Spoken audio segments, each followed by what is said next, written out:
Education की field में research की वैल्यू बहुत ज़्यादा है और रिसर्च मेथोडोलॉजी प्रॉपर तरीके से बताई जाती है। हमारी जो एमएड पीजी क्लास होती है उसमें रिसर्च मेथोडोलॉजी फुल फॉर्म में और पूरी तरीके से समझाई। एक्चुअली एजुकेशन की जो फील्ड होती है वही कई सारे डिसिप्लिन को मिलकर बनी होती है, तो हमारी जो रिसर्च मेथोडोलॉजी है उसमें लगभग सभी डिसिप्लिन के लोग होते हैं और उसी के अकॉर्डिंग ही पढ़ाई है। आज का जो मेरा टॉपिक है ये है आपका रिसर्च प्रॉब्लम। आप लोग सब पीजी क्लास के स्टूडेंट्स हैं और प्राइमरी में आपके रिजर्वेशन गेट होगा जिसमें आप रिसर्च प्रॉब्लम का सिलेक्शन करते हैं। तो आज हमें ये बात करनी है कि जो रिसर्च प्रॉब्लम है वो कैसे डिसाइड की जाती है और रिसर्च प्रॉब्लम होती क्या है। रिसर्च प्रॉब्लम या प्रॉब्लम्स की अगर बात करें तो हमारे डे टू डे लाइफ में भी बहुत सारी चीजें आती हैं सामने जिनके सॉल्यूशन आसानी से नहीं निकलते और उनके सॉल्यूशन निकालने के लिए हमें कुछ ना कुछ मेहनत करनी पड़ती है, अपना दिमाग चलाना पड़ता है, ब्रेनस्टॉर्मिंग करनी पड़ती है, आइडियाज लगाने पड़ते हैं, तब जाके उन्हें सॉल्यूशन मिलते हैं। अगर कहा जाए तो इंटेलिजेंस जो होता है वो प्रॉब्लम सॉल्विंग कंडीशन को ही इंटेलिजेंस का नाम भी दिया गया है। जो जितना इंटेलिजेंट होगा, जिसकी आईक्यू जितनी ज्यादा होगी, उसके अंदर प्रॉब्लम सॉल्विंग की कैपेसिटी उतनी ही ज्यादा होगी। आप लोगों को पता है शुरू से क्लासेस में हम जो होमवर्क मिलता था या क्वेश्चंस होते थे मैथ्स में न्यूमेरिकल होते थे उनको हम प्रॉब्लम का नाम देते थे, प्रॉब्लम का नाम देते थे। असाइनमेंट्स वगैरह को भी प्रॉब्लम का भी नाम दिया जाता है। यानी कि वो चीज ऐसा टास्क जिसके सॉल्यूशन के लिए हमें कुछ मेहनत करनी पड़ रही है, हमें उसके लिए कुछ काम करना पड़ रहा है, अपना दिमाग चलाना पड़ रहा है, सोचना पड़ रहा है, इधर उधर से चीजें देखनी पड़ती हैं, वो सारी चीजें प्रॉब्लम्स के अंतर्गत आती हैं। तो रिसर्च प्रॉब्लम, शोध के लिए प्रॉब्लम सेलेक्ट करना, रिसर्च के लिए प्रॉब्लम सेलेक्ट करना अपने आप में बहुत बड़ा टास्क होता है, क्योंकि अगर प्रॉब्लम सही होगी तभी सॉल्यूशन सही होगा। अगर प्रॉब्लम ही सही नहीं है तो सॉल्यूशन का तो सवाल ही नहीं उठता कि कहीं से भी सॉल्यूशन मिल जाए। तो सबसे ज्यादा जरूरी होता है एक रिसर्चर के सामने ये देखना कि हमारी जो प्रॉब्लम है वो ठीक है कि नहीं। अगर वो ठीक होगी तो उसका जवाब भी होगा, अगर वो ठीक नहीं होगी तो जवाब कभी नहीं मिलेगा। तो जो टॉपिक होता है, ऐसा नहीं कि हमने केवल टॉपिक ही अपने मन में सोचा सेलेक्ट कर लिया, केवल टॉपिक नहीं सेलेक्ट किया जाता, हम सेलेक्ट करते हैं एरिया कि हमें किस डिसिप्लिन में किस तरीके से हमें रिसर्च करनी है। तो एरिया तो आप लोग जो भी पीजी क्लासेस हैं डिसाइडेड है कि आप किस एरिया के हैं, लेकिन उसमें के अंदर भी बहुत सारे एरिया होंगे, तो आपका इंटरेस्ट किस में है और आप किस तरीके से उसको सोच रहे हैं, उसके बारे में कैसे देख रहे हैं। तो बहुत तरीके से हम प्रॉब्लम्स को देखते हैं, डे टू डे लाइफ की प्रॉब्लम्स होती हैं, कभी हमें बुक्स में मिलती हैं, कभी हमें प्रैक्टिकली पता चलता है ये प्रॉब्लम है। ऐसे बहुत सारी जगहों से हमें पता चलती हैं कि प्रॉब्लम्स क्या है इस डिसिप्लिन में। कई बार तो ये होता है कि थ्योरी पढ़ी, एक थ्योरी कुछ कह रही है, दूसरी थ्योरी कुछ कह रही है, दोनों में कंट्राडिक्शन है। अब उसके सॉल्यूशन के लिए ये प्रॉब्लम है कि कौन सी सही है कौन सी गलत है। तो अलग अलग फील्ड में अलग अलग प्रॉब्लम जनरेट होती है। अगर हम रिसेंट एग्जांपल दें कोरोना वायरस का, तो कोरोना की जो रिसर्च है क्या मेडिकल साइंस में हो रही है? केवल नहीं, बल्कि सारी फील्ड्स में हो रही है, क्योंकि इसका जो इफेक्ट है वो इकोनॉमी पे भी पड़ा है, वो एजुकेशन पे भी पड़ा है, मेडिकल हेल्थ पे भी पड़ा है, हर फील्ड में पड़ा है। तो कोरोना के अगर देखा जाए तो किस डिसिप्लिन से रिलेटेड रिसर्च है? हर किसी फील्ड में इसका, साइकोलॉजी में भी उसका असर है, एजुकेशन में भी, हर जगह उसका असर है और हर फील्ड में इससे रिलेटेड रिसर्च हो रही है। तो हमें रिसर्च का जो टॉपिक है वो कहीं से भी मिल सकता है। ऐसा जरूरी नहीं है कि हम जो पढ़ रहे हैं या हमारा मेन पीजी का सब्जेक्ट है उसी से रिलेटेड, उससे रिलेटेड और दूसरी जो चीजें होती है उससे भी हमें रिसर्च का टॉपिक मिल सकता है। तो रिसर्च का जो टॉपिक है, जो प्रॉब्लम है, वो कैसे सेलेक्ट करेंगे और कैसे सेलेक्ट करना चाहिए जिससे उसका सॉल्यूशन जो है वो सही हो। इससे पहले जो आपकी क्लासेस हुई हैं तो उसमें आपने टाइप ऑफ रिसर्च के बारे में पढ़ा होगा, कितने तरीके की रिसर्च होती है, कैसे की जाती है। रिसर्च कई तरीके से होती है और अलग अलग फील्ड में अलग अलग तरीके से रिसर्च होती है। बेसिकली अप्लाइड रिसर्च होती है, हिस्टोरिकल रिसर्च होती है, डिस्क्रिप्टिव रिसर्च होती है, एक्सपेरिमेंटल रिसर्च होती है, नॉन एक्सपेरिमेंटल रिसर्च होती है, फिर अलग डिवाइड किया गया है कि how many types of research. तो हमारी जो फील्ड होती है और हमें जिस तरीके से डाटा कलेक्ट करना होता है उसके अकॉर्डिंग हम अपनी फील्ड को सिलेक्ट करते हुए उसकी प्रॉब्लम को लेते हैं। और जब प्रॉब्लम लेते हैं तो उसके लिए हम कई तरीके के चीजें सोल्यूशन निकालते हैं।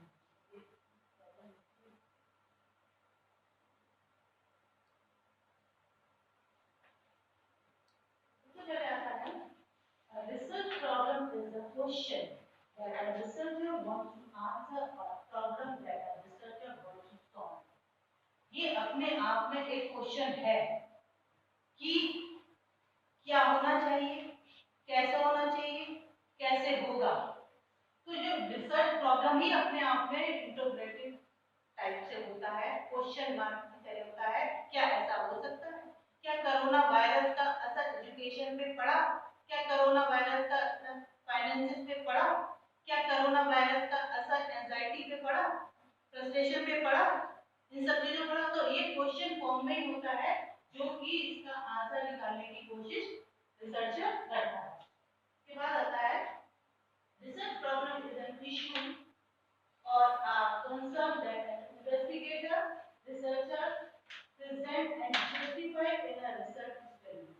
ये जो रिसर्च प्रॉब्लम होती है हम अपनी पूरी रिसर्च में उसको जस्टिफाई करते हैं, उसका सॉल्यूशन निकालने की कोशिश करते हैं। तो सबसे पहले हम रिसर्च प्रॉब्लम लेते हैं और उसके बाद लिखते हैं जस्टिफिकेशन ऑफ द प्रॉब्लम।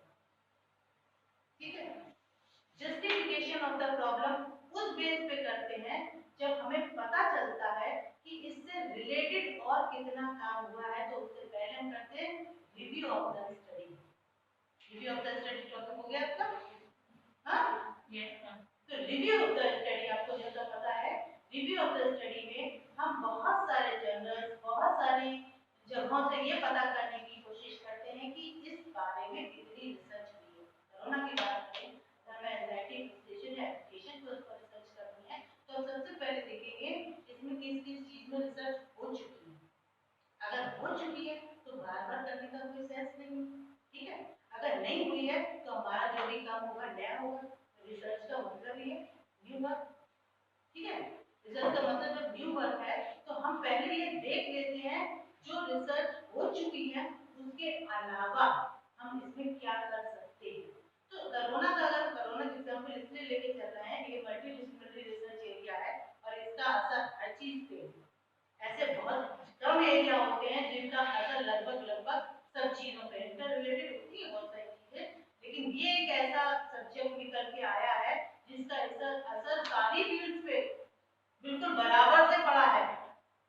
पढ़ा ही पड़ा है। तो अगर हम एंजाइटी पे देखें इंसान की, चाहे फ्रस्ट्रेशन पे देखें, चाहे डिप्रेशन पे देखें, चाहे काम पे देखें, हर चीज को उसका असर पड़ा है। तो हम पहले ये देखने की कोशिश करेंगे कि और किन किन चीजों में इस पे रिसर्च हुई है, क्योंकि हमें अपनी प्रॉब्लम को लेकर उसको जस्टिफाई करना पड़ेगा कि हम इस पर इसलिए कर रहे हैं क्योंकि इस पे काम नहीं हुआ। ठीक है, और इस पर काम की नीड है और इस तरीके से हम उस चीज को आगे स्प्रेड करने की कोशिश करेंगे। तो सबसे पहले आता है प्रॉब्लम। अगर इंट्रोडक्शन आ गया आपका, उसके बाद आपका रिव्यू लिटरेचर आ गया, फिर justification of the problem, the need of the problem. अब जरूरत क्या है इस प्रॉब्लम की सॉल्व करने की, तो उसको डिस्क्राइब किया जाता है। क्योंकि और दूसरी चीजों में जब उसका असर देखा जा चुका है तो इस पर भी असर देखने की नीड है। तो नीड ऑफ द प्रॉब्लम किया जाता है उसी चीज को जस्टिफाई करने के लिए। ठीक है, अब रिसर्च प्रॉब्लम लेने के लिए प्रॉब्लम स्टेटमेंट लिखते हैं, उससे ऊपर what should be happening, the problem statement and what is actually happening. क्या होना चाहिए आपकी रिसर्च प्रॉब्लम और क्या हो रहा है या क्या होगा। ठीक है, जो आपकी प्रॉब्लम है उससे पहले वो क्वेश्चन फॉर्म में थी कि ऐसा होता है क्या, ऐसा होता है, ऐसा होगा क्या, लेकिन उसके बाद जब पूरी हो जाती है रिसर्च उसके बाद ऐसा हुआ वाली बात हो जाती है। तो आपका जो प्रॉब्लम स्टेटमेंट बीच में आएगा उससे पहले उस पर क्वेश्चन होगा, उसके बाद उसका सॉल्यूशन होगा। क्लियर? यस।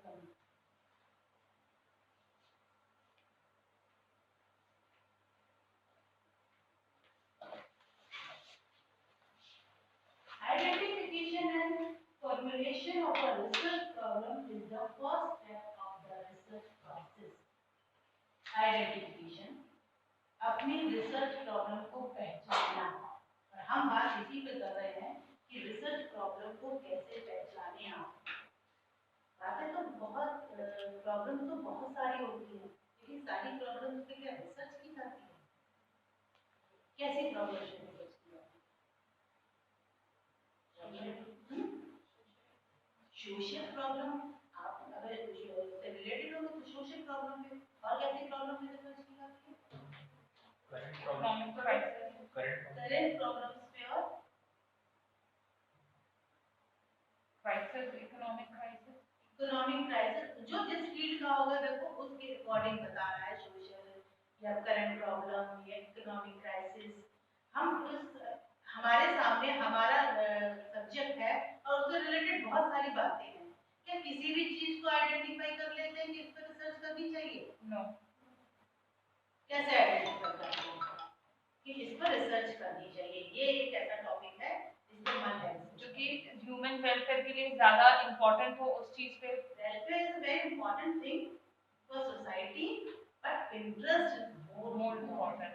ठीक है, अगर आपका इंटरेस्ट है, आप, क्योंकि इंटरेस्ट तभी समझ में आता है जब उस चीज की तरफ आपका झुकाव होगा, आप उसकी तरफ बार बार होंगे, बार बार आपको वो चीज समझ में आएगी, तब आपको समझ में आएगा नहीं मेरा इंटरेस्ट है। तो आइडेंटिफिकेशन ऑफ द प्रॉब्लम, आप उस समस्या को तभी पहचान पाएंगे, उस प्रॉब्लम को तभी पहचान पाएंगे जब आपका थोड़ा भी इंटरेस्ट होगा। भले आप कॉमर्स के स्टूडेंट हैं, फिर जरूरी थोड़ी ना कि आप फाइनेंस पे आपका इंटरेस्ट ही हो, है ना, जरूरी नहीं है। यदि कॉमर्स के स्टूडेंट हो तो फिर नहीं करेंगे आप उस पर रिसर्च। हम भले एजुकेशन के स्टूडेंट हैं, लेकिन हमें नहीं मन की क्लास में क्या हो रहा है क्या नहीं हो रहा है, लेकिन आपका हो सकता मन कि क्लास में सारे स्टूडेंट पढ़ते तो सब एक साथ हैं, लेकिन किसी को कुछ समझ में आता, किसी को कुछ नहीं समझ में आता। बता सबको एक साथ रहे हैं, लेकिन जरूरी है कि सबको सब एक ही बार में सब कुछ समझ में आ जाए। उसको किसी तरह समझ में आ रहा, उसको किसी तरह किसी को एक बार में समझ में आता, किसी को 5 बार में, किसी को 10 बार में। क्यों? डिपेंड करता है आपकी आईक्यू पे। बताने का तरीका हमारा वही है, लेकिन डिपेंड कर रहा है आपकी आईक्यू किस तरीके की। लेकिन डिपेंड ये भी करता है कि टीचर किस तरीके की बता रहा है। बहुत सारे टीचर एमएससी फिजिक्स मैथ्स होते हैं क्वालिफिकेशन बराबर होती, लेकिन कोई भी टीचर मैथ्स बहुत अच्छा पढ़ाता है, कोई भी टीचर फिजिक्स बहुत अच्छा पढ़ाता है, दूसरा नहीं पढ़ा पाता है। तो उसका पढ़ाने का जो तरीका है वो भी तो इम्पोर्टेंट है।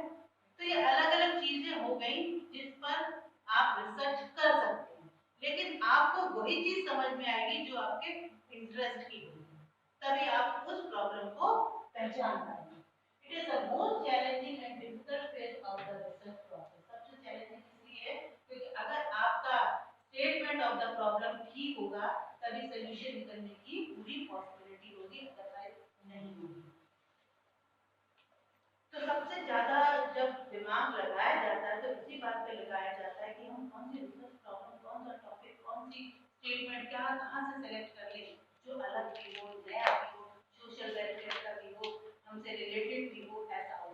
ये ना देखे, क्योंकि एक्सपर्ट जो होते कई बार तो देखेंगे तो प्रॉब्लम ही ठीक नहीं, एक बार में कहते प्रॉब्लम ही ठीक नहीं, क्योंकि प्रॉब्लम के अंदर जब लिखा जाता है वो सेंटेंस स्टेटमेंट तो उसी में बहुत सारी चीजें इंक्लूड होती हैं, क्वेश्चन भी और उसका आंसर भी। ठीक है, कि ऐसा होगा और पॉसिबिलिटी भी होगी कि हाँ हो पाएगा कि नहीं। अभी मैं आगे बताऊंगी किस तरीके की जो प्रॉब्लम्स होती हैं वो अलग अलग मानी जाती हैं। Normally type of research problem में हमारा जो डिसिप्लिन है उसमें मैथ्स और लॉजिक को छोड़कर बाकी डिसिप्लिन को हम इस तरीके से डिवाइड करते हैं। साइंस कैटेगरी में chemistry, physics, biology, psychology, sociology, geography. आपको पता है सोशियोलॉजी और साइकोलॉजी साइंस की है? कोई बताएगा? हम पागल? साइकोलॉजी और सोशियोलॉजी साइंस में मैंने क्यों लिखी है? साइंस है साइकोलॉजी और sociology. Yes ma'am. Why? Ma'am क्योंकि जो साइकोलॉजी होती है बेसिकली डिपेंड करती है ह्यूमन के नेचर के ऊपर, हार्मोनल चेंजेस की वजह से साइकोलॉजी में चेंजेस आते हैं। हार्मोनल चेंजेस की वजह से साइकोलॉजी तो बिहेवियर की बात करती है। हाँ भाई, फिर कहां साइंस? मैंने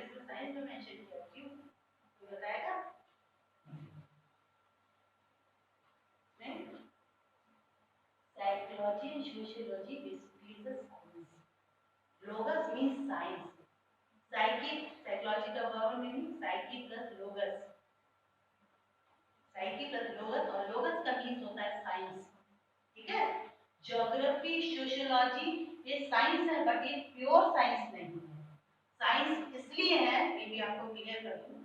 Logos means science जबकि psyche plus logos, psyche means soul.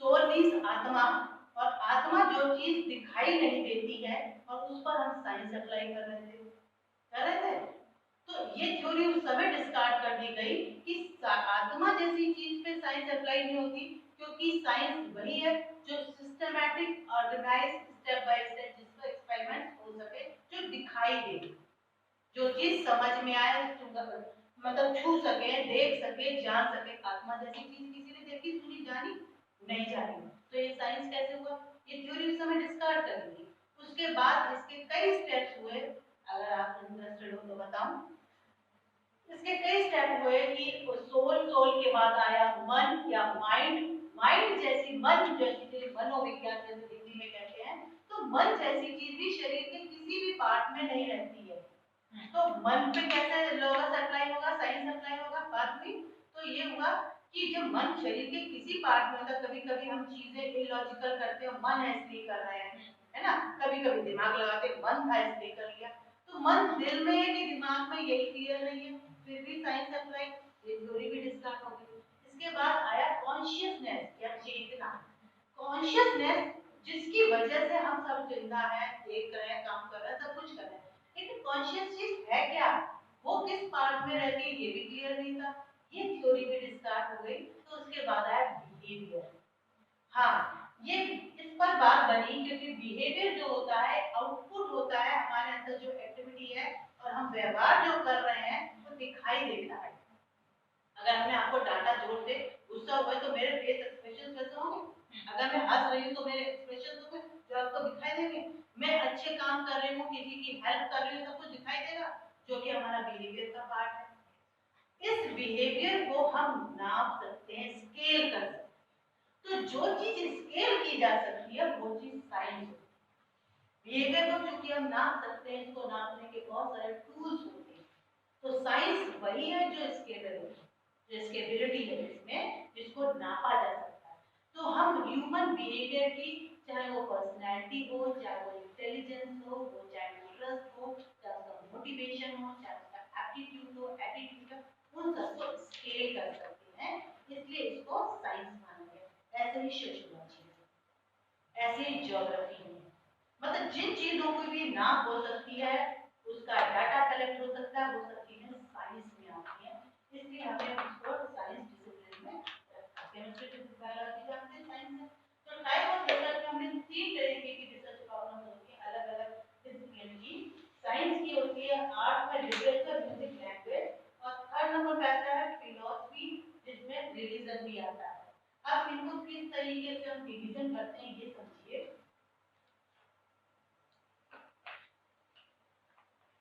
जितनी भी चीजें स्केल की जाती हैं जिनके डाटा कलेक्ट हो सकते हैं उसको अंदर वाले राउंड में दिखाया ठीक है चाहे साइंस हो चाहे कॉमर्स हो जिसमें डाटा कलेक्ट हो सकता है वो सारी इससे ऊपर के सर्किल में देखिए art literature language music and others जिसमें डाटा कलेक्ट नहीं होती है और एक तीसरे वाले टॉपिक है जो फिलॉसफी या मेटाफिजिकल डिसिप्लिन के नाम से जाना जाता है जिसमें फिजिक्स सॉरी फिलॉसफी और रिलीजन आता है इसके ना डाटा होते हैं ना इनके से कलेक्ट होने की पॉसिबिलिटी होती है सब चीजें एब्स्ट्रैक्ट होती है कुछ दिखाई भी नहीं पड़ता है अगर धर्म के बारे में कोई पूछे या फिलॉसफी के बारे में पूछे आत्मा क्या है या आत्मा से क्या रिलेशन है ब्रह्मांड किसने बनाया तो कैसे डाटा कैसे कलेक्ट करेंगे कुछ कर पाएंगे क्या ये चीज सही है धर्म अगर के रिलीजन के बारे में पूछा जाए कौन सा धर्म अच्छा है कौन सा बुरा है तो इसका कोई जवाब कैसा होगा इस पर रिसर्च की पॉसिबिलिटी तो नहीं है ना किसी भी तरीके से क्योंकि हमें सब अलग-अलग तरीके के लोग और सब कुछ हमारे द्वारा बनाया गया है भगवान ने तो कुछ बना के भेजा नहीं साइंस जो चीजें सब कुछ हमें दिखाई पड़ा उससे रिलेटेड उसके बाद लिटरेचर लैंग्वेज और ये आर्ट जो म्यूजिक वगैरह उसका भी थोड़ा सा मिल जाता है लेकिन उसके भी सेट डाटा कलेक्ट करना पॉसिबल नहीं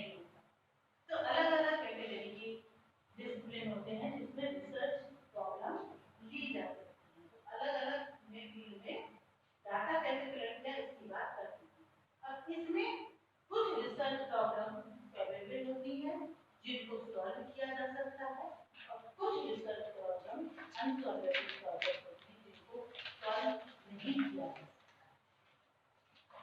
जो सॉल्व होने वाली प्रॉब्लम होती है जिनको सॉल्व किया जा सकता है, एक्चुअली रिसर्च उन्हीं पर किया है।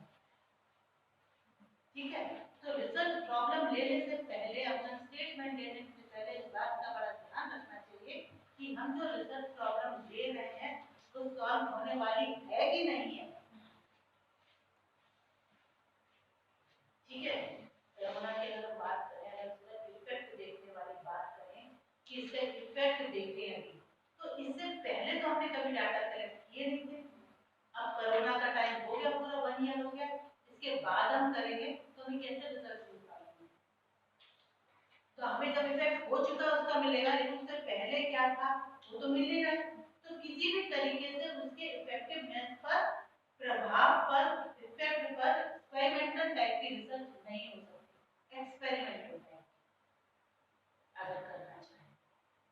अगर के कोरोना की वजह से एंजाइटी का असर देखें, ठीक है, तो उससे पहले तो हमें एंजाइटी ना भी नहीं थी कितनी थी। तो अब हम एक्सपेरिमेंटल रिसर्च कैसे करेंगे? एक्सपेरिमेंटल रिसर्च नहीं कर सकते ना किसी भी तरीके से। तो कुछ प्रॉब्लम ऐसी होती है जो सॉल्व होती है और कुछ अनसॉल्व प्रॉब्लम होती है। तो रिसर्च हमेशा सॉल्व प्रॉब्लम पर ही की जाती है, क्योंकि हमें उसका सॉल्यूशन निकालना है, केवल करके छोड़ नहीं देना बिना सॉल्यूशन। तो अनसॉल्व प्रॉब्लम जो होती है वो कई वजह से होती है। एक होती है अनस्ट्रक्चर्डनेस इन प्रॉब्लम, दूसरा inadequately defined terms, तीसरा है impossibility of collecting relevant data. Unstructuredness in problem, जब प्रॉब्लम जो होती है वो प्रॉपर स्ट्रक्चर्ड ना हो, प्रॉपर तरीके से बनी ना हो, फ्रेम ना हो, जिसका आंसर ही ना आ रहा हो आपके कहने से। अगर आप कोई भी रिसर्च प्रॉब्लम के बारे में सोचे, उसका आंसर आना चाहिए, उसका आंसर आना चाहिए। ये नहीं कि ना सही आंसर ही आ जाना चाहिए, क्योंकि रिसर्च क्या हो, लेकिन उसके सॉल्यूशन मिलने की पॉसिबिलिटी होनी चाहिए। कभी तो हाइपोथेसिस बनाते हैं, कभी तो हाइपोथेसिस बनाते हैं क्योंकि उसके सही आंसर मिलने की पॉसिबिलिटी होती है। हाँ, ऐसा होगा या ऐसा नहीं होगा, हो भी सकता है, नहीं भी हो सकता है, ऐसा तो होगा। लेकिन जिसके आंसर मिलने की पॉसिबिलिटी ना हो कि ब्रह्मांड किसने बनाया, किसने बनाया, ब्रह्मांड किसने बनाया, शायद इनने बनाया, शायद उन्होंने बनाया, शायद उन्होंने बनाया, तो ऐसा तो कुछ नहीं कह सकते ना, कुछ तो पॉसिबल आंसर होना चाहिए। तो जब अनस्ट्रक्चर्डनेस प्रॉब्लम, दूसरा inadequately defined terms, जब आप टर्म्स जो है उनको प्रॉपर डिफाइन नहीं कर पाते या अगर उसमें कोई कंफ्यूजन होता है। इमिटेशन जो अनुसरण या नकल करना होता है, ठीक है, इमिटेशन लर्निंग के लिए मोस्ट इफेक्टिव टूल है नकल करना। नकल का सेंस ये नहीं करिए क्लास में एग्जाम में नकल करना, वो मतलब नहीं है। Learning is a life long process, और लर्निंग जब से आप पैदा हुए हैं तब से जो आप सीख रहे हैं हर टाइम, वह लर्निंग है। ठीक है, लर्निंग कैसे सीख करा जाती है? लर्निंग करने के बच्चा जब छोटा सा होता है और बड़ा हो जाता है तो डे बाय डे जो भी चीज देखता जाता है वो चीज सीखता जाता है। तो इमिटेट करता है, नकल, चाहे वो अपने पेरेंट्स से करता है, चाहे वो टीचर से करता है या किसी से करता है। तो इमिटेशन लर्निंग का एक इफेक्टिव जरिया है। लेकिन इमिटेशन जो नकल हमने शब्द यूज किया वो अपने आप में सही है, डिफाइंड है, नहीं है। तो अगर ऐसा वर्ड कोई आप यूज कर लेंगे अपने उसमें जो खुद ही डिफाइंड ना हो प्रॉपर, तो आपकी रिसर्च प्रॉब्लम गलत हो जाएगी। क्योंकि अगर जैसे मैंने नकल बोला तो सबसे पहले दिमाग एग्जाम में नकल की तो बात नहीं करेंगे। मुझे डिफाइन करना था कि नकल मींस इमीडिएट, मतलब कि जो भी चीज बच्चा सीख रहा है वो कहीं ना कहीं से, बच्चे वही काम करते हैं जो उसके पेरेंट्स करते हैं, बच्चे वही काम करते हैं जो टीचर्स करने लगते हैं, तो इमिटेशन तो करते हैं, नकल ही तो कर रहे होते हैं। नकल वो गलत सेंस में भी नकल होती है, नकल कर लेना होती है कि इमिटेशन करना। तो जब टर्म डिफाइन प्रॉपर नहीं होते हैं तो भी प्रॉब्लम का सॉल्यूशन प्रॉपर नहीं होता।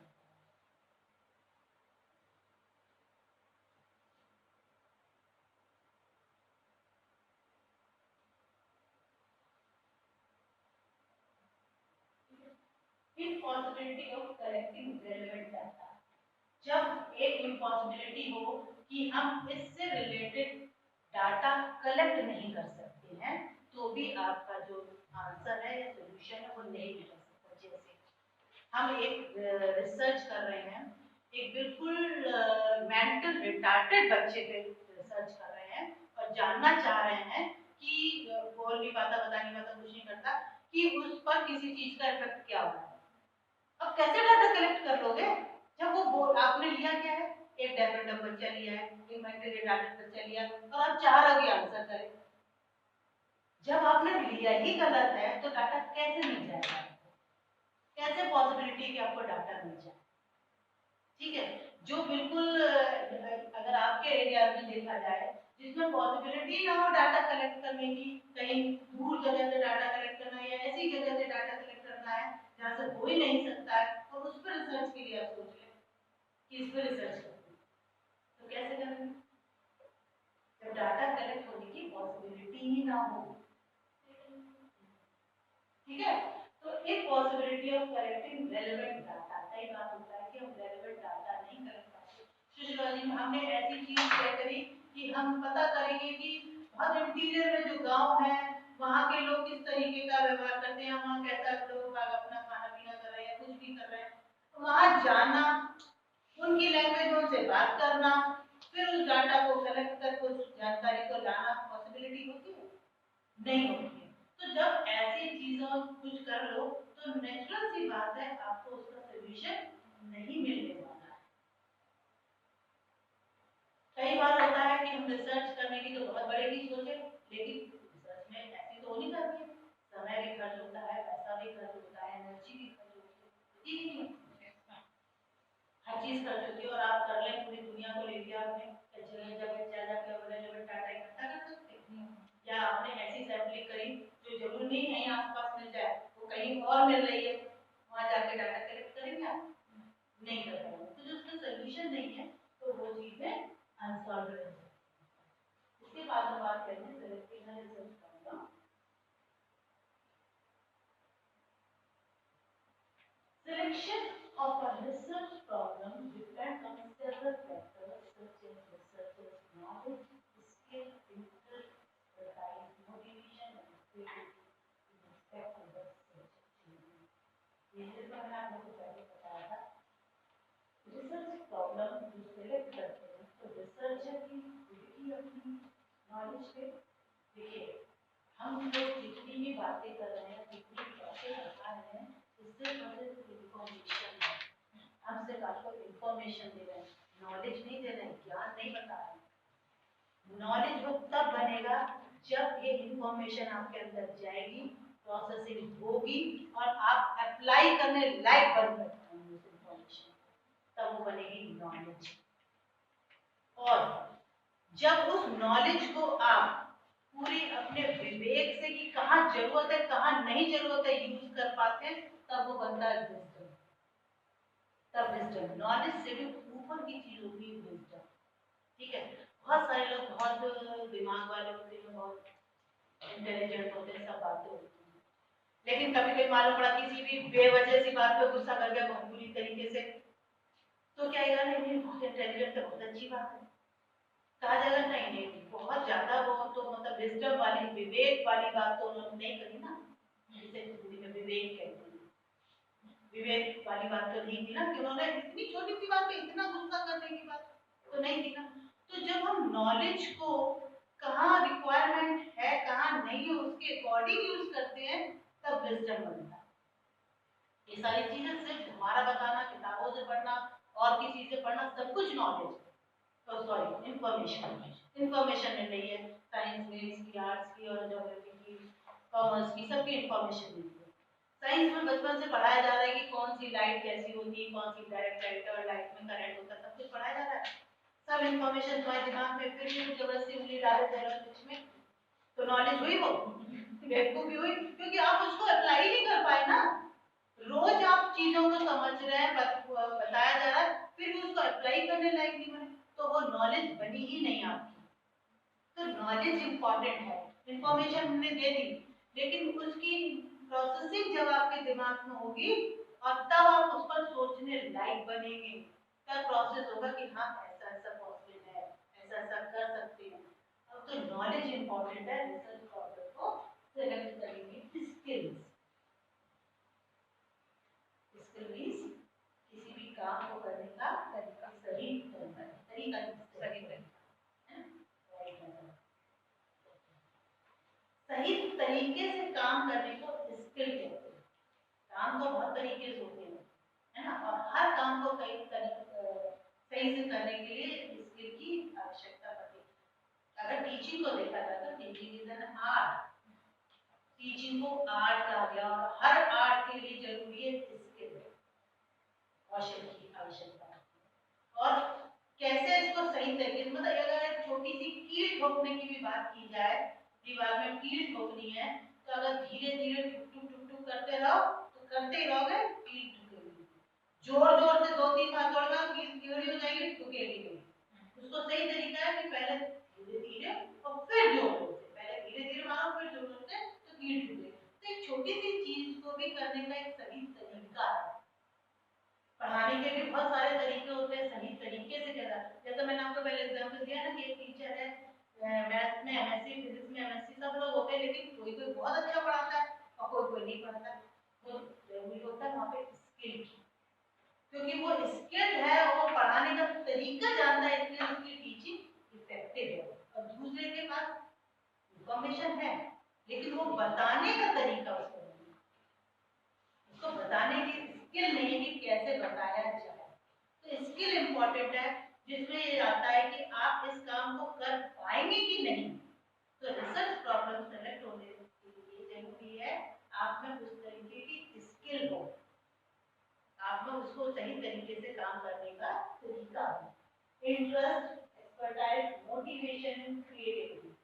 इंटरेस्ट जो सबसे इम्पोर्टेंट होता है कि आप उस एरिया में आपका इंटरेस्ट है कि नहीं, क्योंकि इंटरेस्ट अगर होता है तो आधा काम तो वैसे हो जाता है। और इसकी इंटरेस्ट में जो है, किसी भी चीज में अगर इंटरेस्ट है उसकी स्पीड जो होती है वो ऑटोमेटिकली बढ़ जाती है। इंटरेस्ट कम हो तो स्पीड उसकी कम हो जाती है। किसी भी चीज को करने से पहले क्या होता है, इंटरेस्ट के लिए अगर कहा जाए तो माइंड सेटिंग, हमारा दिमाग चीजों को सेट करता है। ठीक है, अगर हम किसी भी काम को करने के लिए तैयार हैं और अपने दिमाग को बना ले हाँ हमें ये काम करना है, तो जब हम उसको सीखते हैं तो उसमें अपने आप ही स्पीड आती है। और अगर हम माइंड सेट नहीं करें और फिर उसको करें तो उसमें स्पीड आएगी ही नहीं। तो यही चीज लर्निंग पे अप्लाई होती है, सीखने पे अप्लाई होती है।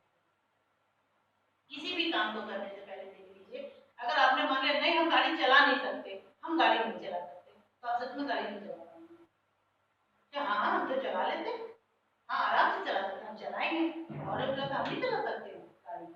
तो आप उस चीज को आसानी से सीख पाए, क्योंकि माइंड सेटिंग की बात होती है।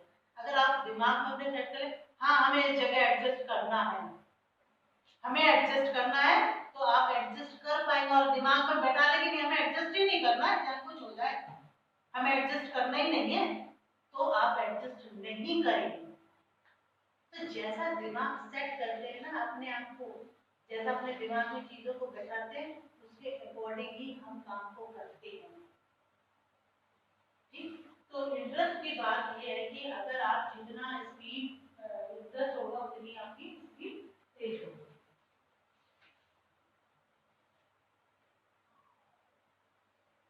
ठीक है, expertise, motivation and creativity with respect to the subjective goal.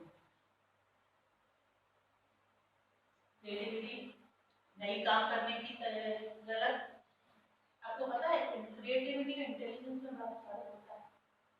Intelligence by birth होती है, जेनेटिक होती है, और इसको ना बढ़ाया जा सकता और ना ही घटाया जा सकता। बाय बर्थ आपको जितनी ग्रेट इंटेलिजेंस मिली अपने पेरेंट्स से उतनी ही रहेगी। शार्पन किया जा सकता है, कहते हैं ना कि ना शुरू में पहले तो बच्चा पढ़ता था, बाद में बड़ा इंटेलिजेंट हो गया, वो नहीं गया, डाइवर्ट था।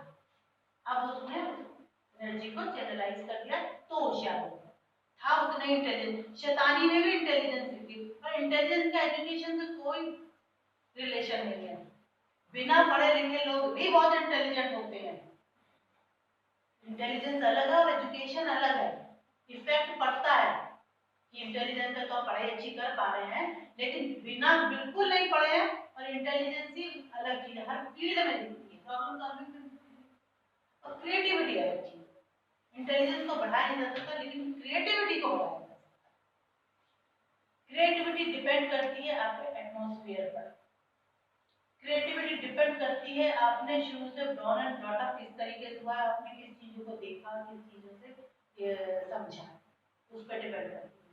तो छोटे बच्चों की अगर पढ़ाई की बात की जाती है तो बच्चे तो अलग अलग आईक्यू का क्लास में, उसकी आईक्यू तो बढ़ाई नहीं जा सकती है कि हम ज्यादा मैथ्स पढ़ा दें तो उसकी आईक्यू बढ़ जाए, नहीं बढ़ सकती। लेकिन अगर हम उसे ज्यादा तरीके बता दें चीजों के तो वो सोचने की इमेजिनेशन पावर बढ़ सकती है। तो आजकल इंटेलिजेंस से भी ज्यादा क्रिएटिविटी पे ध्यान दिया जाता है कि जितना नया नया करना, देखना, सोचना, समझना होगा, उतना ही बच्चा क्रिएटिव बनेगा और आइडिया जनरेट कर पाएगा। आइडिया का जमाना है, आइडिया का टाइम है, व्हाट एन आइडिया है ना। और ये जितनी भी चीजें हैं, हम लोगों ने पढ़ा कि कितने कितने लोग थे वो स्कूल ही नहीं गए और उन्होंने ये कर दिया, ये वो कर दिया, कोई ग्रेजुएट नहीं है, कोई 12th नहीं है, उसने ये किया, वो इंटेलिजेंट बहुत नहीं है, क्रिएटिव बहुत है। तो क्रिएटिविटी का ज्यादा टाइम, और क्रिएटिविटी नो डाउट बढ़ाई जा सकती है क्लासरूम में अगर शुरू से बच्चे को उस तरीके की माहौल, एनवायरनमेंट मिले तो इस पे ज्यादा जोर है भाई। जैसा जिस इंस्टीट्यूट में पढ़ो, जैसा एक्सपोजर मिले उसके अकॉर्डिंग करने लगते हैं। जितना कम मिले उतनी कम होते चले जाते हैं, जितना मिले उतना ही सोचने समझने की शक्ति, आइडियाज आने लगते हैं। अगर अपने आप से सोचा होगा, बचपन से जो भी चीजें देखी होगी उतनी आइडिया जनरेट होगा। कुछ नहीं देखो, कुछ जीरो आइडिया जनरेट होगा। ठीक है, तो इंसाइट होता है, सूझ होती है, आइडिया होता है, तो जितना आप देखोगे उतना ही समझ में आएगा। इसीलिए एक्सपोजर होना चाहिए, जानना चाहिए, चीजों को देखना चाहिए, समझना चाहिए कहाँ क्या हो रहा है। जितना ज्यादा होगा उतना ही इमेजिनेशन होगी। आपको पता है सपने भी सिर्फ उसी चीजों के आते हैं जिन्हें हमने देखा होता है। जिन चीजों को देखा नहीं होता कभी उसके सपने कभी नहीं आते हैं। हमेशा सपने में भले उनके जो कॉम्बिनेशन हो वो बहुत उल्टे सीधे बन जाते हैं, लेकिन आते सिर्फ वही चीजें सपने में जो देखी होती है। तो क्रिएटिविटी अपने आप में बहुत इम्पोर्टेंट है। मोटिवेशन, मोटिवेट आपको जो मोटिवेट कर रहा है वो किस तरीके से मोटिवेशन है, आपको पता है मोटिवेशन दो तरीके का होता है, इंटरनल, एक्सटर्नल। एक्सटर्नल मोटिवेट भी बहुत लोगों को किया जाता है, होते हैं कि हाँ भाई करो, हाँ कर सकते हो, करना चाहिए तुम्हें, ऐसा होना चाहिए। और इंटरनल मोटिवेशन जिसको बिल्कुल ही, अब आइंस्टीन को किसने मोटिवेट किया होगा, न्यूटन को किसने मोटिवेट किया होगा, जो रिसर्च उन्होंने कोई स्टेटमेंट ऑफ द प्रॉब्लम लिखी नहीं होगी, लिखी थी क्या है? उनके तो इन्वेंशन ही अलग ही थे, बाद में स्टेटमेंट ऑफ द प्रॉब्लम, उन्हें सोचा नहीं था किस पर रिसर्च कर रहे हैं। कई बार कई साइंटिस्ट ने सोचा कि इस पर रिसर्च कर रहे हैं, लेकिन कईयों ने तो सोचा नहीं था कि हम ये चीज पर इन्वेंशन कर रहे हैं। तो जब इन्वेंट हो गया तो ये हो गया, ये हुआ कई बार भी। तो वो तो एक किस्सा ही अलग है। आपको पता है रिसर्च थीसिस एक पेज की भी जमा हुई है, एक पेज की, और हजारों पेज की भी जमा हुई है। तो जैसे कि हम लोग पढ़ तो मेथड रहे हैं कि इस तरीके से रिसर्च करनी चाहिए, ये स्टेप्स हैं कि प्रॉब्लम कैसे सेलेक्ट करो, ये करो, लेकिन जो प्योर साइंटिस्ट होता है वो इन स्टेप्स को थोड़ा फॉलो करता है। उसके दिमाग में तो अलग ही चीजें होती है, वो कौन स्टेटमेंट ऑफ द प्रॉब्लम सोच रहा होगा, क्या लिखे, तब जाके रिसर्च करने की कोशिश करें। लेकिन नॉर्मली हम उन लोगों को फॉलोअर्स हैं, तो हम फॉलो जब कर रहे हैं तो एक सिस्टमैटिक ढंग से फॉलो करने की कोशिश करें, जिससे कि और जो चीजें हैं उन पर भी खोजें की जा सके, नई नई चीजें बना सके। तो ये सारी चीजें इंपॉर्टेंट हैं।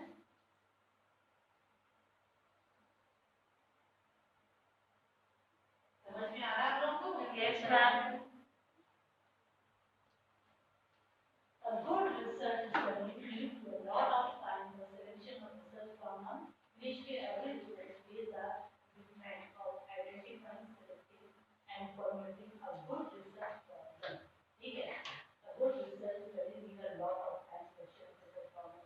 ये बात बिल्कुल सही है। अगर हम अपने ऊपर भी इस चीज को अपने पेश की करें तो मतलब कई महीने तो इसी बात में लग गए कि हम प्रॉब्लम और जो भी पीएचडी स्टूडेंट्स होते हैं उनको सबसे बड़ी प्रॉब्लम तभी आती है कि प्रॉब्लम प्रॉब्लम प्रॉब्लम क्या होनी चाहिए। और प्रॉब्लम क्या होनी चाहिए में जब भी वो गाइड के पास जाएंगे तो गाइड यही सर बताएगा कि आपका इंटरेस्ट एरिया क्या है, आप अपना इंटरेस्ट एरिया बताइए, ठीक है, और आप इसमें कर सकने की पॉसिबिलिटी जैसे मैंने बताया कि सॉल्वेबल प्रॉब्लम है कि अनसॉल्वेबल प्रॉब्लम है। अगर चीजें आसान, क्योंकि कई लोग कई तरीके की चीजें चाहते हैं कि हमें ज्यादा कुछ करना भी ना पड़े, रिसर्च भी हो जाए, और कोई जगह नहीं हम तो बिल्कुल ही सब कुछ करने को तैयार है, तब हम रिसर्च करेंगे, हम इतनी मेहनत करने को तैयार है, नहीं हम थोड़ी सी मेहनत भी कर सकते हैं, थोड़ा सा हमें आराम भी चाहिए, हम ऐसे भी कर सकते हैं।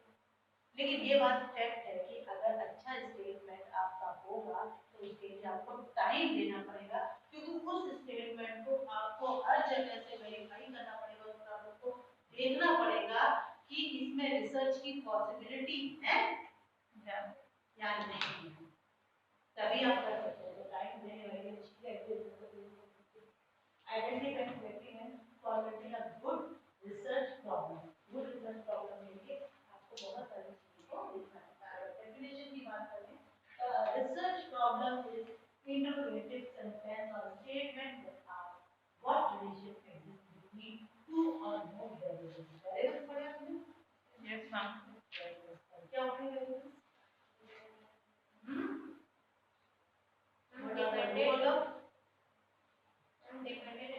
टाइप्स ऑफ वेरिएबल्स होता है, वेरिएबल्स होते क्या हैं? Certain parameters. Certain parameters. With respect to the research. Same. Components of basic components. Yes. आपकी प्रॉब्लम किस चीज पे किन किन कैरेक्टरिस्टिक्स पर डिपेंड है, किन दो चीजों के बीच एक्टिविटी हो रही है, इन दो चीजों के बीच एक्टिविटी हो रही है, वो वेरिएबल्स है, ठीक है। अब अगर हम कोरोना वायरस लें और उसमें एंजाइटी पे और फ्रस्ट्रेशन पे लें तो एंजाइटी और फ्रस्ट्रेशन आपके वेरिएबल्स हैं।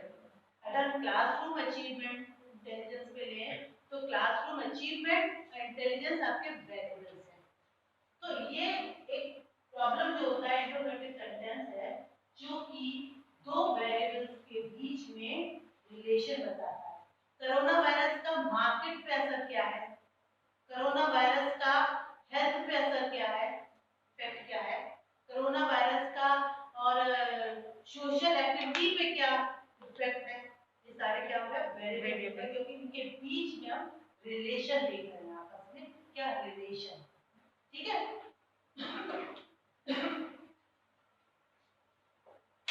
Second definition is a situation for which we have no ready and successful response by instinct or by previous acquired habits. We must find out what to do. That is, the solution can be found out only after an investigation. ठीक है? ऐसी problem जहाँ पर हमें result नहीं होता है और हम इन्वेस्टिगेशन के बाद ही उसका पता करते हैं कि इसमें क्या है। आपको पता है एक एक्शन रिसर्च होती है, क्या होता है? हाँ?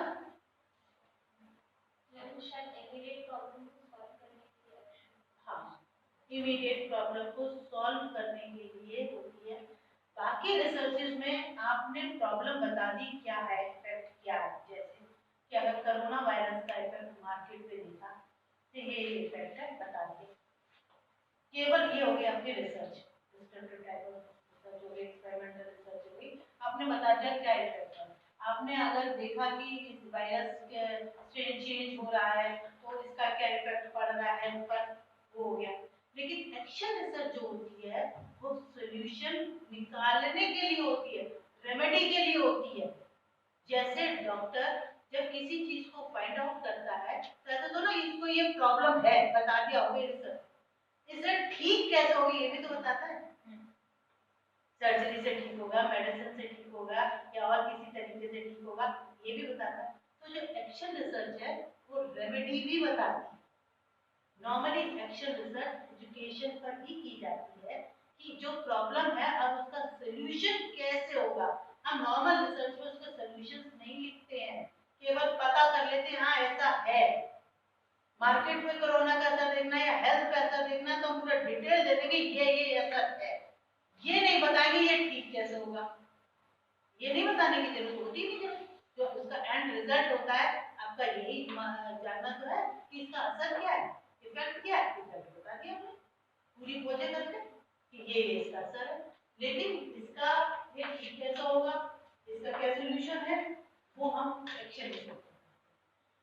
So the solution can be found out only after an investigation. Investigation के बाद ही हम उसका solution निकाल पाते हैं।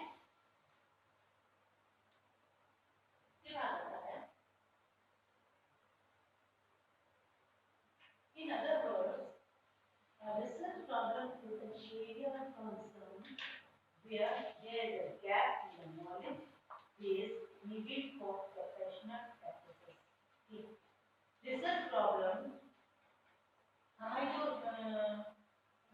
प्रॉब्लम है निश्चित तरीके से एक क्वेश्चन फॉर्म होती है क्या ऐसा होगा और उसका सॉल्यूशन पता नहीं होता है, तो एक गैप होता है, ठीक है, एक गैप होता है जिसको पूरा करने की जरूरत होती है कि कैसा होगा, और उसी गैप को पूरा करने के लिए हम पूरी रिसर्च करते हैं।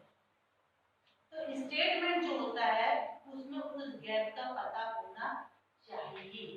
जो आपकी रिसर्च प्रॉब्लम है वो ऐसी होनी चाहिए जिससे उस गैप का पता चले कि हाँ ये चीज है और इसको पूरा करने के लिए पता नहीं कुछ क्या होगा, ये कैसे होगा, कैसे पॉसिबिलिटी है, उसको पूरा करने के लिए रिसर्च।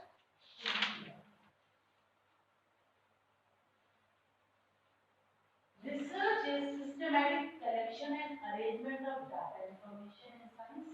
Science जो research होती है, जो systematic collection and arrangement of data information, अगर science की subjects में देखी जाए तो research का मतलब ये होता है, क्योंकि arts में presentation of available information in comprehensive and comparative form. Science में जो डेटा है वो है नहीं, लेने की कोशिश की जाती है, जबकि आर्ट्स में डेटा होता है, अवेलेबल है, उसको प्रेजेंट किया जाता है इस फॉर्म में। आप लोग अलग अलग सब्जेक्ट से हैं तो अलग अलग डिसिप्लिन में अगर आप बायोकेमिस्ट्री के हैं तो उसमें जब स्लाइड्स बना रहे हैं कुछ कर रहे हैं तो है तो नहीं ना चीज, बना रहे हैं, कल्चर कर रहे हैं, किसी तरीके से उन चीजों को फॉर्म कर रहे हैं, तो जो जो आता जा रहा है वो डाटा कलेक्ट होता जा रहा है, वो अवेलेबल नहीं है। आपने सब चीजों को करा है, एक्सपेरिमेंट किए हैं, तब जाके डाटा आया है। लेकिन आर्ट्स में क्या होता है, डाटा फैला पड़ा, अब आपको कलेक्ट कर करके, क्योंकि जितना भी मार्केट है, जितना भी एजुकेशन है, जितना भी एरिया है, क्लास है, सब कुछ है, लेकिन अब आपको सिर्फ इंफॉर्मेशन लेनी है और उसे प्रेजेंट करना है। भाई क्लास में स्टूडेंट तो है ना, स्टूडेंट है, स्टूडेंट कैसे बिहेवियर कर रहा है, क्या कर रहा है, सब कुछ है, लेकिन आप जब किसी चीज का कल्चर करते हैं, स्लाइड्स बनाते हैं अपने साइंस में, तो वो कुछ होती नहीं है, वो पता नहीं किस फॉर्म में किस तरीके से जनरेट हो, समझ रहे हैं? तो research is a systematic collection and arrangement of data information, जबकि आर्ट में research is a presentation of available information in comprehensive and comparative form. थोड़ा थोड़ा फर्क होता है।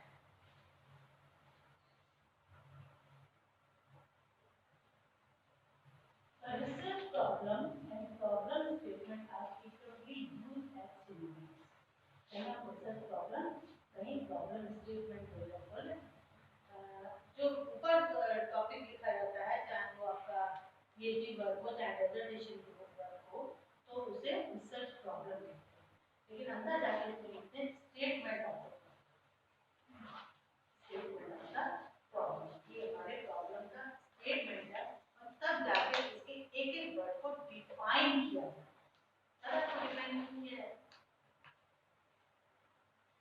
एक एक वर्ड को, उसके आपका जितना भी बड़ा, अगर आपने लिखा बुंदेलखंड रीजन में, तो आपको बुंदेलखंड रीजन को भी डिफाइन करना पड़ेगा, क्या है बुंदेलखंड, क्यों एक वर्ड के बहुत मीनिंग होते हैं, एक एक वर्ड के कई मीनिंग होते हैं, और ये पता करना कि आपने उसे किस सेंस में लिया है। जैसे मैंने इमिटेशन अगर कहा तो इमिटेशन आपने किस सेंस में लिया था, वो अंदर डिफाइन करना जरूरी होता है। आपने बुंदेलखंड रीजन लिया तो बुंदेलखंड रीजन को आप उसमें 7 डिस्ट्रिक्ट आते हैं तो सारे को लिख रहे हैं, तो आपने बुंदेलखंड के कंप्लीट रीजन को लिया है। लेकिन आपने बुंदेलखंड रीजन लिया और आपने अंदर डिफाइन कर दिया कि हमने इसके साउथ साइड को लिया है या नॉर्थ साइड को लिया है, तो उतना ही डिफाइन करना, जिससे क्लियर होता है कि हमारा जो रिसर्च एरिया है वो यहाँ तक है, इससे ज्यादा नहीं। तो अंदर स्टेटमेंट ऑफ द प्रॉब्लम जब लिखते हैं तब एक वर्ड को डिफाइन किया जाता है प्रॉपर तरीके से, जिससे कि आगे जो पढ़ने वाला है, कई बार ऐसा होता है जो ऊपर टॉपिक लिखा होता है डेजर्टेशन में या पीएचडी में, तो समझ में नहीं आता अरे किसकी बात कर रहे हैं। तो अंदर स्टेटमेंट ऑफ द प्रॉब्लम को बोला जाता है, उसे उसकी डेफिनेशन हो जाती है, तब क्लियर हो जाता है कि ये किस चीज की बात कर रहे हैं, इनका सेंस क्या है। अगर हमने ले लिया लेवल, अब लेवल किस चीज के लेवल में, हर चीज के लेवल पर, क्योंकि जो ऊपर प्रॉब्लम लिखी जाती है वो शॉर्ट फॉर्म में लिखी है, उसको बहुत बड़ा फॉर्म में नहीं लिखा जाता, और अंदर जो होती है वो पूरा डिटेल होती है। क्योंकि जब हम टॉपिक सोचते हैं तो पूरे ब्रॉड फॉर्म में सोचते हैं, लेकिन जब उसको हम स्टेटमेंट में लाते हैं तो उसे नैरो करते हैं। ठीक है, बहुत बड़े फॉर्म में, क्योंकि अगर एक बार पढ़ने में ही इतना टाइम तो उसको समझने के लिए तो चाहिए, क्योंकि एक बड़े से सेंटेंस को पढ़ेंगे उसकी प्रोसेसिंग होगी तब समझ में आएगा, छोटे सेंटेंस के बाद में समझ में आएगा। वो बात अलग है कि अंदर जाकर और क्लियर हो जाएगा कि किस बारे में आप बात कर रहे हैं। Research problem and problem statement are completely different. However, there are lot of difference between them.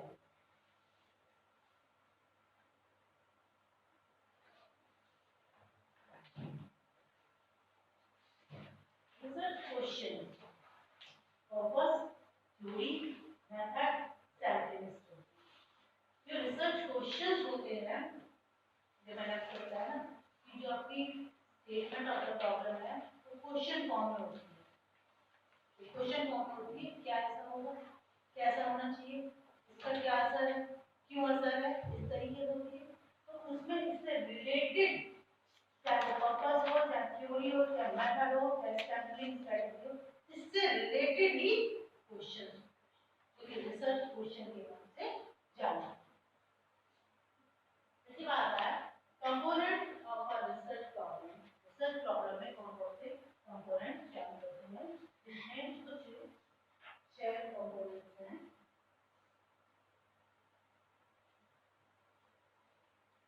पहला है relevance of the study, title of the study, operational definition of the variables, objective of the study, delimitation of the study, scope and limitation of the study.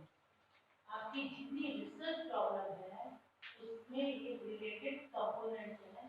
इस study relevance क्या है, इस study का क्यों जरूरत है, रेलेवेंस इसलिए जरूरी है कि जितना भी वर्क हुआ है आप अपने वर्क को जस्टिफाई करते हो कि हम ये क्यों कर रहे हैं, तो वो वर्क रेलेवेंट भी होना चाहिए, तभी तो आप वो वर्क कर रहे हैं। तो रिसर्च प्रॉब्लम आपकी रेलेवेंट होनी चाहिए, ऐसे नहीं किसी भी रिसर्च वगैरह। टाइटल ऑफ द स्टडी, जो आपका स्टेटमेंट है या प्रॉब्लम है उसको प्रॉपर तरीके से, operational definition of the variable, तो मैंने आपको बताया डेफिनेशन ऑफ द स्टेटमेंट लिखना पड़ता है, एक वर्ड की डेफिनेशन, ऑपरेशनल डेफिनेशन। ऑपरेशनल का मतलब क्या है, जिस पर वर्क किया जाए या आपकी थीसिस में या आपके रिसर्च में किस तरीके से काम करना है, ये क्या वर्क कर रहा है, ठीक है, जिस पर हमने ये क्या वर्क कर रहा है, ये वेरिएबल क्या है, वो ऑपरेशनल डेफिनेशन है।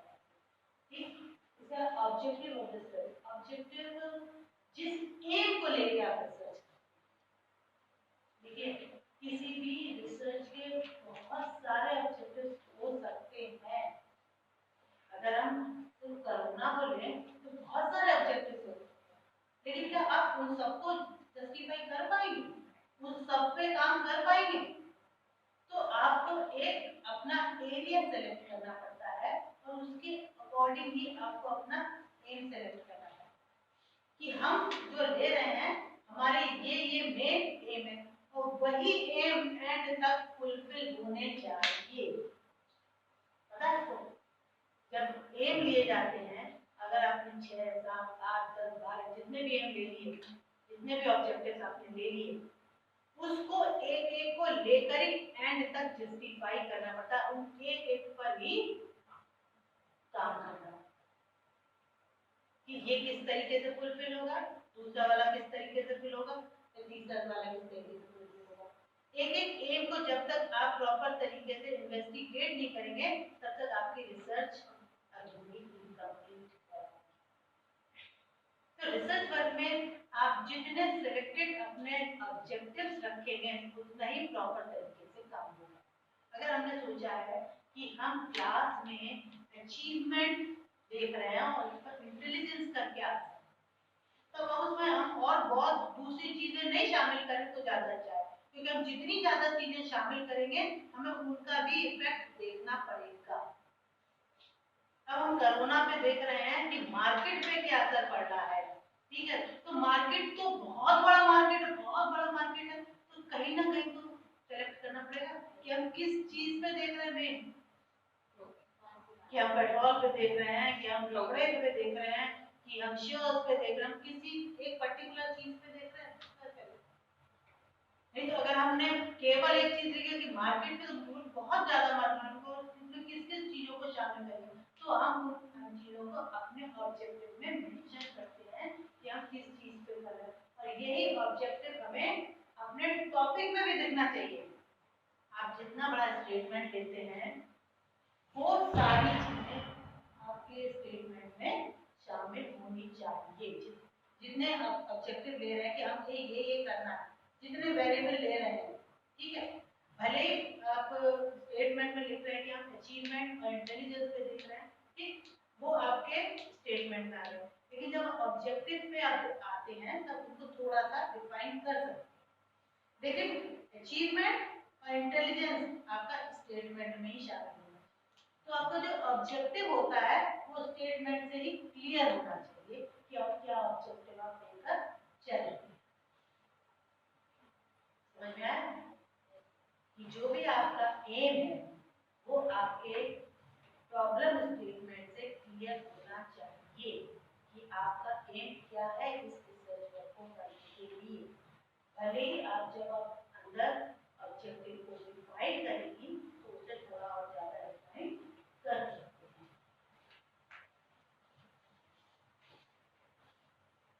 डिलिमिटेशन ऑफ द स्टडी,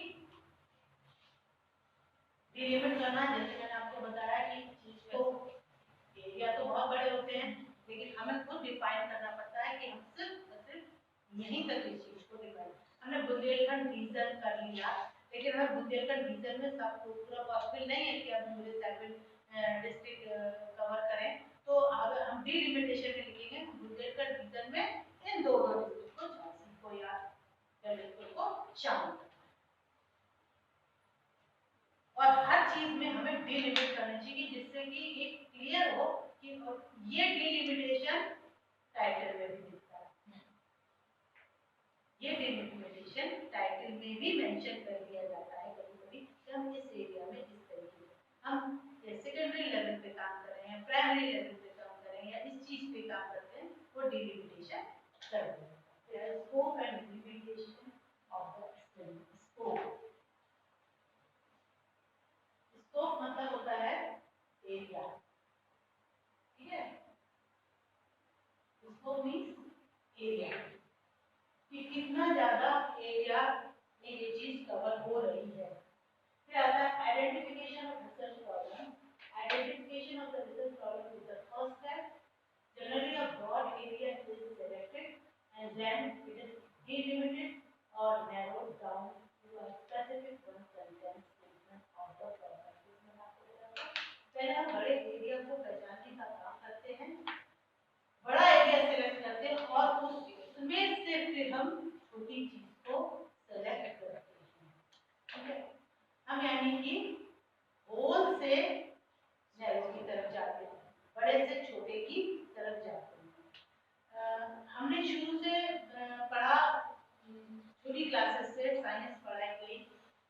के बाद सेल पढ़ाया गया, सबसे पढ़ा है सेल, 8th क्लास से सेल पढ़ा है। ह्यूमन सेल की बात कर रही हूँ, तो सेल तो सब में होता है, ह्यूमन सेल की बात कर रही हूँ। हम 8th क्लास से पढ़ रहे हैं, एमएससी में भी होता है सेल। क्या पढ़ते हैं फिर उसका? Internal structure. कितना माइन्यूट स्ट्रक्चर पढ़ते हैं फिर उसका, पढ़ते हैं कि नहीं? क्योंकि उसे जितना ज्यादा डिफाइन कर पाए, जितना ज्यादा समझ पाए, उतना ही ज्यादा अच्छा होगा। जैसे हिंदी वगैरह में सूर और तुलसी के दो छोटी क्लासेस से होते हैं, एमए में भी होते हैं, लेकिन वो कितना ज्यादा माइन्यूट फॉर्म में होते हैं। तो जितना ज्यादा स्थूल से सूक्ष्म की ओर कहते हैं ना, कि बड़े से छोटे की तरफ जाते हैं और उसको बिल्कुल डिफाइन करते हैं। इसी तरीके से हम ब्रॉड एरिया पहले सेलेक्ट करते हैं, हमारा इंटरेस्ट एरिया क्या है, और उसके बाद उसको डिफाइन करके अपने स्टेटमेंट ऑफ द प्रॉब्लम पे लेके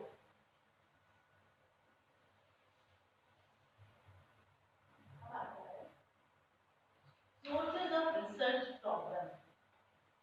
The common sources of research problem are as follows. कहाँ से किस तरीके से हम रिसर्च प्रॉब्लम को सेलेक्ट कर सकते हैं? नो डाउट हमारा इंटरेस्ट, हमारा मोटिवेशन, हमारी क्रिएटिविटी, स्किल सब इम्पोर्टेंट है रिसर्च प्रॉब्लम को सेलेक्ट करने के लिए। फिर भी कहीं ना कहीं से उन चीजों को सेलेक्ट करने का कोई मीडियम तो बनता है ना? कोई तो मीडियम बनता है जिससे हम इन चीजों को सेलेक्ट कर पाते हैं। प्रीवियस रिसर्च को देखना, टीचर्स से बात करना, आपस में बात करना, एक्सपीरियंस से चीजों को देखना, तभी तो वहीं से कोई प्रॉब्लम आती है। और कोई भी प्रॉब्लम यही तो जनरेट हो रही है, ऑटोमेटिक जनरेट हो रही है। तो हम कब किस तरीके से उस प्रॉब्लम को कैच कर पाते हैं? सोर्सेज ऑफ रिसर्च प्रॉब्लम बात करें तो इसमें सबसे पहले आता है personal experience, practical experience, critical analysis of literature, previous research, existing theories, social issues, electronic, intuition, folklore, exposure to field situation, consultation with experts. सबसे पहले आता है पर्सनल एक्सपीरियंस। जैसा कि पता है कि हमारा जो पर्सनल एक्सपीरियंस होता है वो रिसर्च के लिए इम्पोर्टेंट होता है और हम उसी एरिया में काम कर रहे हैं। day-to-day experience of the researcher serve as good source of idea to formulate research. आपके रोज की जो समझने की चीजें हैं, आपको जब खुद समझ में आनी, तो सबसे बड़ा एरिया आपकी रिसर्च प्रॉब्लम को है। कई बार की ज्यादातर जो अच्छे स्टूडेंट होते हैं, वो उनकी जो प्रॉब्लम्स होती है खुद की अपनी पर्सनल एक्सपीरियंस होती है। जो अच्छे स्टूडेंट जो उन्हें काम नहीं करना होता वो टॉपिक